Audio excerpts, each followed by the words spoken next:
I don't like words that hide the truth. I don't like words that conceal reality. I don't like euphemisms or euphemistic language. And American English is loaded with euphemisms because Americans have a lot of trouble dealing with reality. Americans have trouble facing the truth. So they invent a kind of a soft language to protect themselves from it. And it gets worse with every generation. For some reason, it just keeps getting worse. I'll give you an example of that. There's a condition in combat. Most people know about it. It's when a fighting person's nervous system has been stressed to its absolute peak and maximum, can't take any more input. The nervous system has either snapped or is about to snap. In the First World War, that condition was called shell shock. Simple, honest, direct language. 2 syllables. Shell shock. Almost sounds like the guns themselves. That was 70 years ago. Then a whole generation went by, and the Second World War came along, and the very same combat condition was called battle fatigue. 4 syllables now. Takes a little longer to say. Doesn't seem to hurt as much. Fatigue is a nicer word than shock. Shell shock. Battle fatigue. Then we had the war in Korea, 1950. Madison Avenue was riding high by that time, and the very same combat condition was called operational exhaustion. Hey, we're up to 8 syllables now. And the humanity has been squeezed completely out of the phrase. It's totally sterile now. Operational exhaustion. Sounds like something that might happen to your car. Then, of course, came the war in Vietnam, which has only been over for about 16 or 17 years. And thanks to the lies and deceit surrounding that war, I guess it's no surprise that the very same condition was called post-traumatic stress disorder. Still 8 syllables, but we've added a hyphen. And the pain is completely buried under jargon. Post-traumatic stress disorder. I'll bet you if we'd have still been calling it shell shock, some of those Vietnam veterans might have gotten the attention they needed at the time. I'll bet you that. I'll bet you that.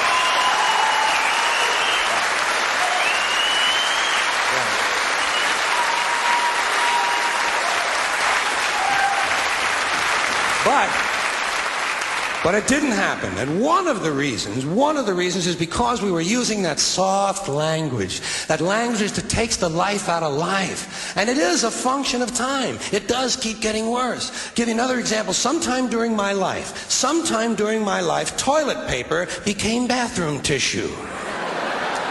I wasn't notified of this. No one asked me if I agreed with it. It just happened. Toilet paper became bathroom tissue. Sneakers became running shoes. False teeth became dental appliances. Medicine became medication. Information became directory assistance. The dump became the landfill. Car crashes became automobile accidents. Partly cloudy became partly sunny. Motels became motor lodges. House trailers became mobile homes. Used cars became previously owned transportation. Room service became guest room dining. And constipation became occasional irregularity. When I was a little kid, if I got sick, they wanted me to go to the hospital and see the doctor. Now they want me to go to a health maintenance organization or a wellness center to consult a healthcare delivery professional. Poor people used to live in slums. Now the economically disadvantaged occupy substandard housing in the inner cities. And they're broke. They're broke. They don't have a negative cash flow position. They're fucking broke.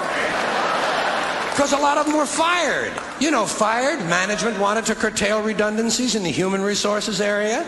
So many people are no longer viable members of the workforce. Smug, greedy, well-fed white people have invented a language to conceal their sins. It's as simple as that. The CIA doesn't kill anybody anymore. They neutralize people. Or they depopulate the area. The government doesn't lie. It engages in disinformation. The Pentagon actually measures nuclear radiation in something they call sunshine units. Israeli murderers are called commandos. Arab commandos are called terrorists. Contra killers are called freedom fighters. Well, if crime fighters fight crime and firefighters fight fire, what do freedom fighters fight? They never mention that part of it to us, do they? Never mention that part of it.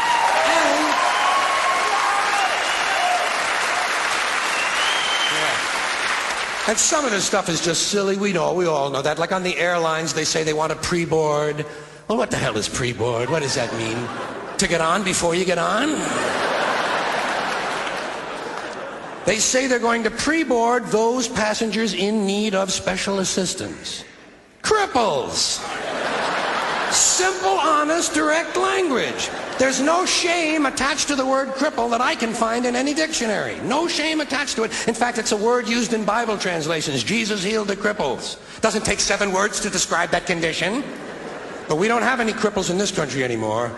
We have the physically challenged. Is that a grotesque enough evasion for you? How about differently abled? I've heard them called that, differently abled.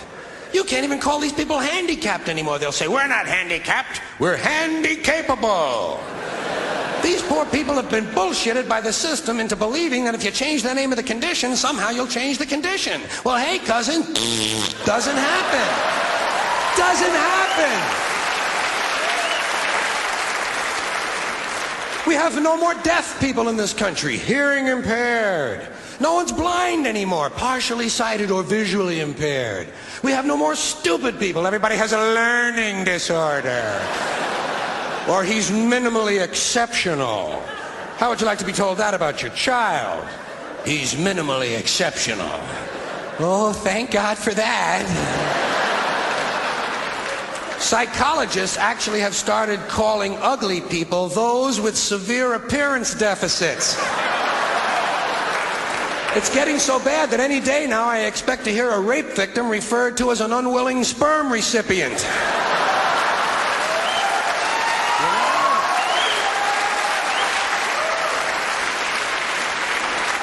And we have no more old people in this country. No more old people. We shipped them all away, and we brought in these senior citizens. Isn't that a typically American 20th century phrase? Bloodless, lifeless. No pulse in one of them. A senior citizen. But I've accepted that one. I've come to terms with it. I know it's here to stay. We'll never get rid of it. That's what they're going to be called, so I'll relax on that. But the one I do resist, the one I keep resisting, is when they look at an old guy and they'll say, look at him, Dan. He's 90 years young. Imagine the fear of aging that reveals. To not even be able to use the word old to describe someone, to have to use an antonym. And fear of aging is natural, it's universal, isn't it? We all have that. No one wants to get old, no one wants to die, but we do. So we bullshit ourselves. I started bullshitting myself when I got to my 40s. As soon as I was in my 40s, I'd look in the mirror and I'd say, well, I guess I'm getting older. Older sounds a little better than old, doesn't it? Sounds like it might even last a little longer.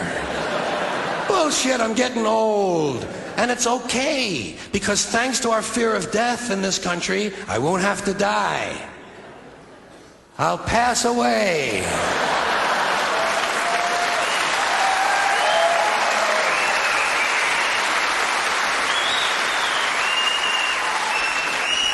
Or I'll expire like a magazine subscription. If it happens in the hospital, they'll call it a terminal episode. The insurance company will refer to it as negative patient care outcome. And if it's the result of malpractice, they'll say it was a therapeutic misadventure. I'm telling you, some of this language makes me want to vomit. Well, maybe not vomit. Makes me want to engage in an involuntary personal protein spill. Thank you all.